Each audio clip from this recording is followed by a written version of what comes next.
Era para ser uma celebração do esporte, um reencontro com as raízes, um momento de orgulho nacional. Uma seleção de futebol formada por talentos surinameses que brilhavam nos campos europeus e retornava à terra natal para um torneio especial. Mas o que era para ser uma festa transformou-se na maior tragédia aérea da história do Suriname. Senta que lá vem história.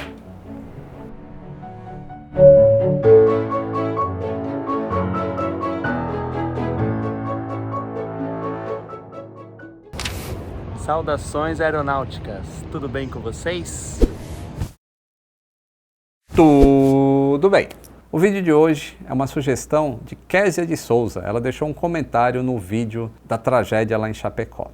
Na noite de 6 de junho de 1989, o voo PY764 da Suriname Airways decolou do aeroporto de Schiphol, lá em Amsterdã, com destino a Paramaribo, capital do Suriname. A bordo, 187 pessoas, incluindo a equipe de futebol Cleurich Eiftal, composta por jogadores surinameses que atuavam na Holanda e que viajavam para participar de um torneio amistoso no país de origem. Em 1989, o Suriname ainda enfrentava os desafios de consolidar a sua jovem democracia depois da independência da Holanda, que aconteceu em 1975. O país buscava afirmar a sua identidade nacional e o retorno de seus talentos esportivos era visto como um símbolo de orgulho e esperança. Dia dos Namorados chegando e você tá aí, com medo de errar no presente. Eu entendo.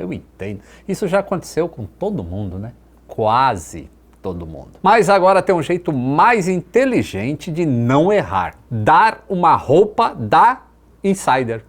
E tem mais, agora tem um provador virtual. Daí você escolhe o tamanho certo, até sem saber a altura da pessoa. Se bem que se você não sabe o tamanho da roupa do seu amor, precisa rever esse relacionamento aí, hein? Depois da Insider, errar o presente ficou muito mais difícil. Mas, assim como na aviação, se errar, trocar é fácil demais. Essa é a redundância, a troca simplificada. E a embalagem? Nem precisa se preocupar, já vai prontinha para conquistar aquele crush. Ela é mais bonita a embalagem que muita fuselagem por aí, viu? Dia dos Namorados Insider, o presente que acerta tudo, até o coração. Então aproveita seus 15% de desconto clicando no link aí da descrição. O cupom LITO vai junto com o carrinho e este canal torce pelo seu amor bem investido e confortável. De volta para nossa história. Aqui no Brasil, Bem Que Se Quis, da Marisa Monte, alcançava o topo das paradas de sucesso.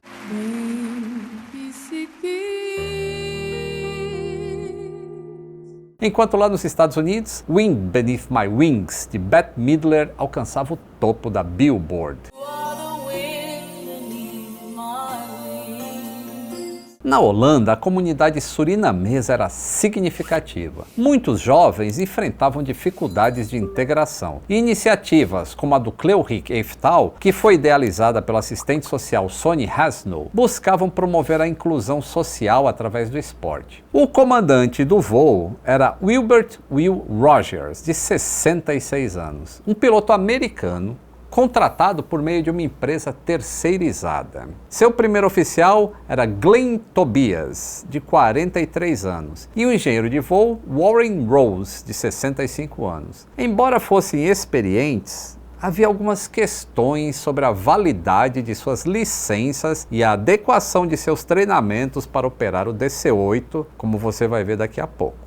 Sim, a aeronave era um Douglas DC-8-62, matrícula November 1809 Echo, batizada de Anthony Neste, em homenagem ao nadador olímpico surinamês. O avião tinha sido fabricado em 1969 e já tinha passado por diversas companhias aéreas antes de ser adquirido pela Suriname Airways. Mas apesar da idade, ele estava equipado com sistemas modernos de navegação para a época. Eu contei uma história sensacional de um cara que voava no teto de um DC-8, sabia? Tá aqui, ó, no episódio 473. O voo PY764 avançava pela madrugada escura sobre o Atlântico, cruzando a imensidão negra que separa os dois continentes. E a bordo, entre cochilos e conversas baixas, jogadores do Cleurik Eifftal planejavam um reencontro com familiares, entrevistas com a imprensa e, claro, o grande jogo de exibição que os estava aguardando lá em Paramaribo. O voo noturno transcorreu normalmente, até por volta das 4 horas da manhã do dia 7 de junho, já com 8 horas e meia de voo. Foi quando a tripulação iniciou a descida para o aeroporto de Zanderi, localizado em uma área rural a cerca de 40 quilômetros ao sul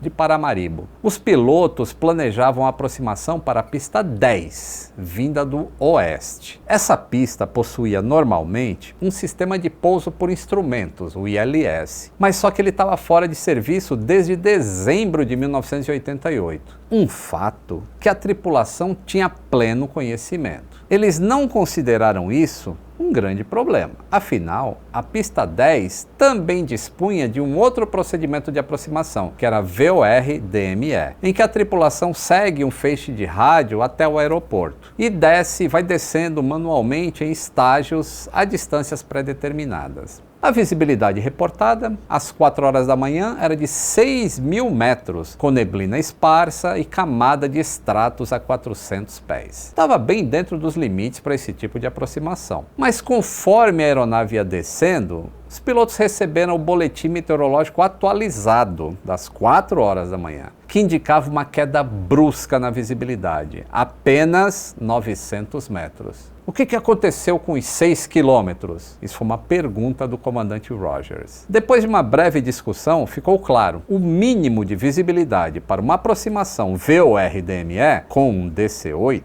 era de 2.300 metros. Com 900 metros, não seria possível pousar usando esse procedimento. A tripulação cogitou esperar o tempo melhorar ou fazer órbitas por ali. Mas então o copiloto Tobias lançou a sugestão absurda: a gente não tem legalmente o ILS, mas temos que usar. Para a aproximação ILS, o mínimo era de 800 metros, ou seja, dentro dos parâmetros que o aeroporto estava operando naquele momento. Mesmo com o NOTAM informando a indisponibilidade oficial do sistema, eles sabiam que o equipamento ainda transmitia esse sinal. E aí o comandante Rogers concordou com o absurdo do Tobias. E eles iniciaram a curva de alinhamento com a pista, com o Rogers utilizando o ILS e instruindo Tobias a configurar o VOR do lado dele, para o caso de uma falha de sinal do ILS. Mas o Rogers parecia meio desorientado. Tobias instruía para que ele aumentasse a inclinação da curva. 30 graus, continua nessa curva, vai dar certo. 2.000 pés, anunciou o engenheiro de voo Rose. E o Rogers falou: hã? 2.000, repetiu Tobias. E aos poucos o avião ia se posicionando para captar o sinal do ILS. Às 4h23 da manhã, os instrumentos do comandante começaram a receber o localizador, que é o feixe direcional que alinha a aeronave com a pista. E a torre autorizou o pouso. Pouco depois, o Tobias comentou: tem um pouco de neblina baixa se formando. Está ali, bem próximo da pista. E a torre perguntou 2 vezes se eles estavam vendo a pista. E o Tobias respondeu que sim, embora a essa altura fosse improvável enxergar alguma coisa com clareza. Às 4h25, o glide slope do ILS ficou ativo, mostrando o ângulo ideal de descida em direção à pista. A indicação no painel dizia que a aeronave estava abaixo da rampa, mas o copiloto Tobias, com base apenas na sua percepção visual, discordou. Ele disse que a rampa estava incorreta, que eles pareciam alto demais. E o Rogers confiou nisso e empurrou o manche para tentar descer ainda mais aquele DC-8. O sistema de alerta de proximidade com o solo, que é o GPWS, entrou em ação e falou: glide slope, glide slope. O som era insistente e repetitivo e estava protegendo o avião e aparentemente estava incomodando os pilotos. E aí um deles puxou o disjuntor e desligou o sistema de GPWS. O alerta silenciou para sempre. E o DC-8 mergulhou nessa camada de neblina. As luzes da pista ficaram quase invisíveis. E aí o Rogers falou, pede para aumentar as luzes da pista. E o Tobias chamou a torre, por favor, aumentem as luzes da pista. Coloque no brilho máximo, disse o Rogers. E a torre confirmou, certo? 300 pés, disse o Rose, que era o engenheiro. 200 pés, ok, MDA. Disse o Rogers, vou nivelar aqui. MDA é a altitude mínima de decisão. É um ponto em que, se o piloto não enxerga a pista, ele não pode prosseguir baixando o avião. E se ele ultrapassar determinado ponto, ele tem que arremeter e ir embora. Vou nivelar aqui, mas a altitude mínima para a aproximação ILS era 260 pés. E para o VOR, 560 pés. E eles já estavam bem abaixo disso. 150 pés, disse o Rose. E o Rogers começou a nivelar. E de repente, enormes árvores tropicais surgiram na frente. Pull up! Gritou Rose, que era um mecânico de voo. E o Rogers puxou o manche e avançou as manetes para arremeter. Mas já era tarde demais. Ele estava a apenas 82 pés do solo. E o motor número 2 colidiu com uma árvore. Em seguida, a ponta da asa direita atingiu outra árvore, arrancando parte da estrutura. O avião entrou em rotação lateral. O stick shaker disparou. Era um alarme de stall iminente. Pull up! Gritou Rose novamente. É isso.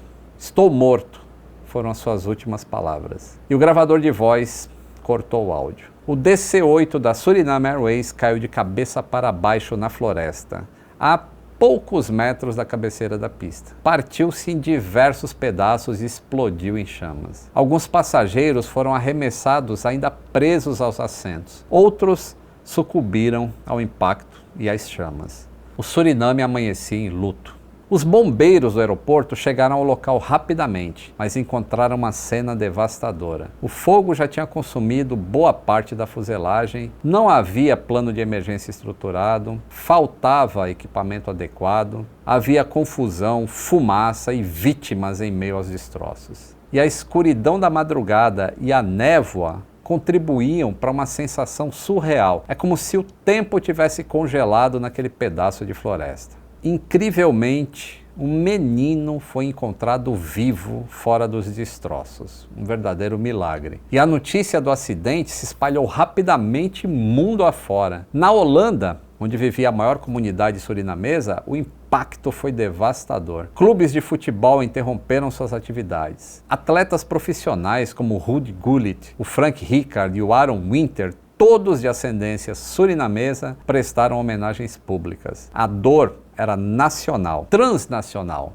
era uma dor pessoal. No Suriname, o governo decretou luto oficial. Famílias inteiras compareceram ao Estádio Nacional de Paramaribo para prestar homenagem aos jogadores que jamais chegariam ao gramado. Um deles, Wendy Charmin, tinha apenas 21 anos e era considerado uma das maiores promessas do futebol local. Outros nomes, como Jerry Hattret e o Ruben Cogenas, também deixaram seus legados, que foram interrompidos precocemente. E a seleção Cleury Keiftal jamais se reuniria novamente. Seu idealizador, o Sonny Hasno, sobreviveu, mas carregaria o trauma para sempre. Na época, o Suriname ainda buscava estabilidade política. Transição para a democracia estava em curso após anos de regime militar liderado por Desi Bouterse. E a economia era frágil e o país via com bons olhos qualquer gesto de reconexão com a sua comunidade no exterior. E a chegada dessa seleção representava não apenas um evento esportivo, mas um gesto de reconciliação, de unidade. E isso acabou não se concretizando. Como pode a tripulação ter ignorado os alertas do avião? As investigações logo revelaram que a tragédia, assim como ocorreria décadas depois com o time da Chapecoense, não tinha sido um mero acidente. O comandante Will Rogers não deveria estar voando. Ele já tinha mais de 60 anos, o que, segundo as normas da ICAO e as leis do próprio Suriname, o tornava inelegível para voos comerciais. O seu último voo de proficiência sequer havia sido realizado em um DC-8. O copiloto, por sua vez, usava identidade falsa, registradas com datas de nascimento diferentes no Reino Unido e nos Estados Unidos. E o engenheiro de voo, embora experiente, não tinha como impedir o desastre que se desenrolava diante de seus olhos. A empresa Air Crew International, responsável por fornecer essa tripulação, não supervisionava a validade das licenças. E a Suriname Airways, por sua vez, aceitava os pilotos sem verificar a documentação também, sem cheque de rota, sem exames atualizados. Foi uma cadeia de falhas, uma corrente com muitos elos, e todos os elos se uniram. As investigações começaram já nas primeiras horas depois do acidente. E o Departamento de Aviação do Suriname notificou imediatamente os órgãos internacionais, o NTSB e a FAA dos Estados Unidos, porque o DC-8 tinha matrícula americana. E em 8 de junho de 1989, o Procurador-Geral do Suriname instaurou oficialmente a comissão de inquérito com base nos artigos da legislação de controle de aviação do país. E as primeiras ações eram para recuperar os gravadores de voo, o Flight Data Record e o Cockpit Voice Record. E ambos foram enviados para Washington, nos Estados Unidos, para análise técnica. E foi a partir desses dispositivos que uma sucessão de erros graves começou a surgir. Primeiro elo, um piloto sem qualificação. O comandante Will Rogers, como foi revelado na investigação, não tinha qualificação, não era válida para operar voos comerciais internacionais e ele não poderia pilotar o DC-8. A última verificação em proficiência havia sido feita em um bimotor leve, o GA-7 Cougar, 2 meses antes, e não em um jato intercontinental. Além disso, ele já tinha ultrapassado a idade máxima permitida para comandar voos comerciais. Mas esse não foi o único elo.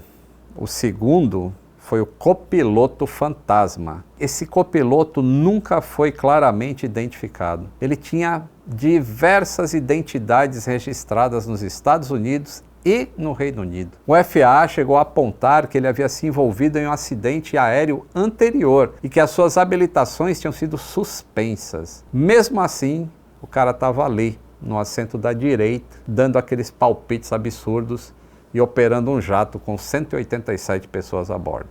Terceiro elo, o descaso com as regras. A empresa contratada para fornecer a tripulação, a Air Crew International, não realizava essas verificações de rota, nem garantia que esses tripulantes estivessem com exames médicos e proficiências em dia. Isso ficava a cargo dos próprios pilotos, segundo os termos do contrato. E a Suriname Airways aceitava esses tripulantes e escalava os caras sem verificar também. E pior, mesmo depois desses incidentes com o comandante Rogers, como quando ele forçou os motores a plena potência na área de terminais em Miami, ou quando fez uma aterrissagem brusca em Lisboa que danificou a pista, nenhuma ação efetiva foi tomada para impedir que esse cara continuasse voando. Quarto elo, o erro final no cockpit. Apesar de terem sido orientados a realizar a aproximação pelo procedimento VOR-DME, a tripulação usou o sistema ILS, mesmo sabendo que ele estava oficialmente fora de operação. Os mínimos meteorológicos exigiam visibilidade de pelo menos 2.300 metros, mas no momento do acidente era de apenas 900 metros. E a gravação do CVR mostra o momento em que a tripulação deliberadamente optou por descer abaixo da altitude mínima de segurança, mesmo sem ter o aeroporto em vista, e com os alertas sonoros de proximidade com o solo ativadas. E o gravador registrou várias mensagens do tipo Glide Slope, 200 feet, e que provavelmente foram intencionalmente silenciadas durante a aproximação.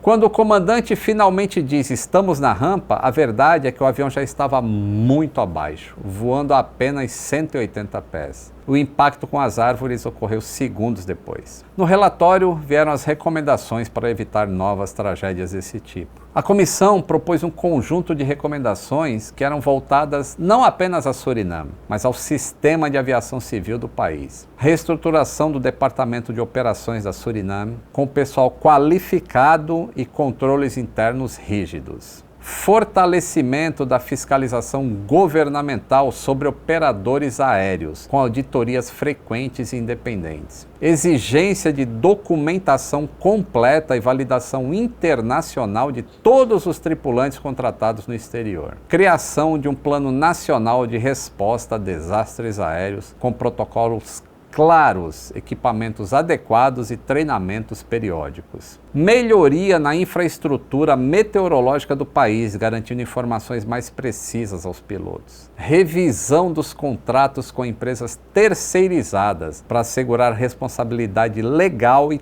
técnica sobre a qualificação desses tripulantes. O acidente do voo PY-764 marcou profundamente o Suriname. Mais do que uma tragédia aérea, ele representou a perda de um símbolo. A seleção que carregava o sonho da integração entre o Suriname e a comunidade de seus filhos espalhados pelo mundo, tudo isso foi embora. E o futebol surinamês nunca mais foi o mesmo. Os clubes holandeses, em luto, realizaram torneios em homenagem às vítimas. Em 1991 foi criado o Torneio da Amizade, reunindo atletas, artistas e a comunidade para manter viva a memória dos que se foram. Já na aviação, o impacto foi sentido com maior rigor nas fiscalizações internacionais. O caso se tornou estudo de caso para ilustrar o que acontece quando as regras são ignoradas, quando as licenças não são verificadas e quando os sinais de alerta são convenientemente silenciados.